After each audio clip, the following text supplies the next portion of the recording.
Hello everybody, welcome to the session on classes and objects.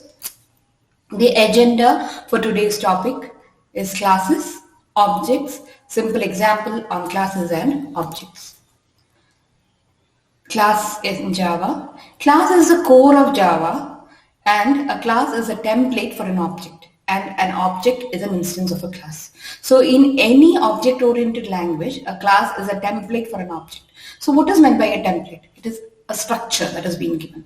So in a structure, a class contains variables and functions, and these variables and functions can be accessed only when an instance of a class, that is an object, is created. So that is why a class is a template and an object is an instance of a class. Now, it defines a new data type in Java. That is, a class is a new data type. And once defined, it is used to create objects of that type. So each and every class is a new data type. And each and every object of that particular class is a variable of that particular data type. A class defines the structure and the nature of the object. As told earlier, a class contains the variables and the functions, so it forms the structure and the nature of the object. And only through an object of that particular class we can access these variables and functions. So the object's nature and structure is defined by the class. So that is why a class is a template for an object. So it is the logical structure of the entire Java language, because Java language's structure itself depends on this class structure. Now we'll come to objects. An object is an instance of a class. I have told you earlier, it's an instance because each and every class's instance only can be used for, that is variable, it acts as a variable and it can be used for accessing the functions and the variables defined inside a class. So if every class is like a data type and every object is like a variable of that particular class. When a variable of a particular class is declared, it is just a reference of that class. It is not an object. So whenever I create a variable of a particular class, I have not created an object. When is an object created? An object is created only when the new keyword is used. This is when the physical memory for an object is assigned. Now consider a class student. Here stud is the reference, and stud is equal to new student is when an object stud is assigned memory space.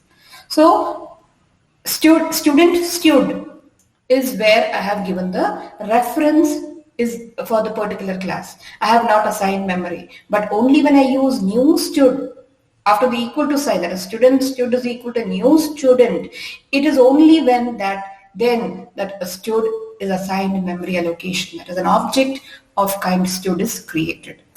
And using this object, I can access the variables and the functions. Here a simple example on classes and objects is given, which can access these functions and variables. So I can show you how it works. So consider this particular class greeting.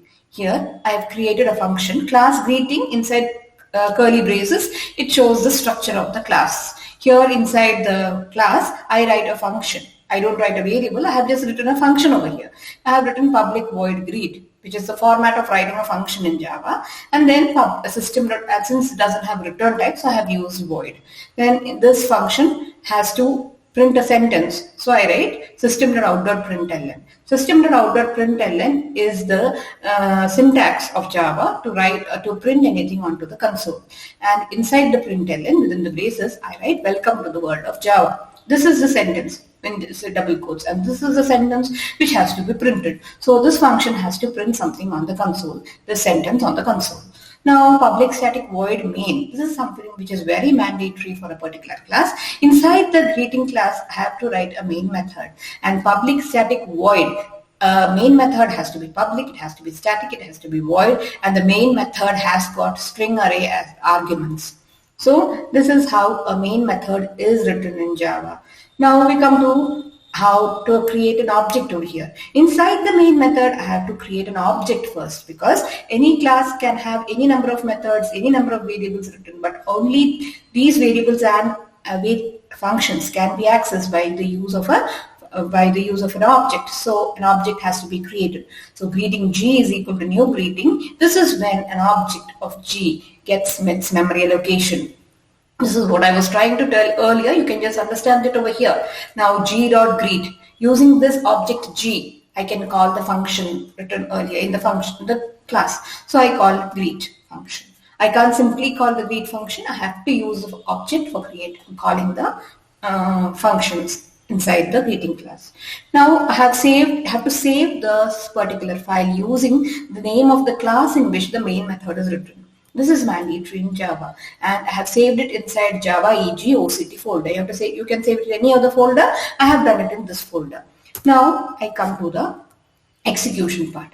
First of all, I have to come to the folder into which I have saved. So I say cd java eg, which is the command for going to the Java EG folder. Then I say cd oct to come to the OCT folder. Inside OCT, I have the Java greeting.java file. So I say java c greeting.java, which is a command. Java c is the command for compilation of the Java greeting of the Java file.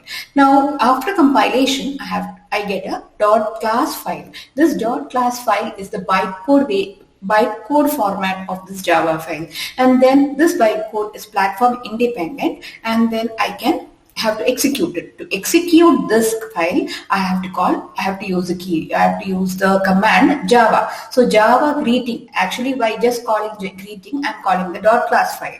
Automatically calls the dot class file and it executes the file.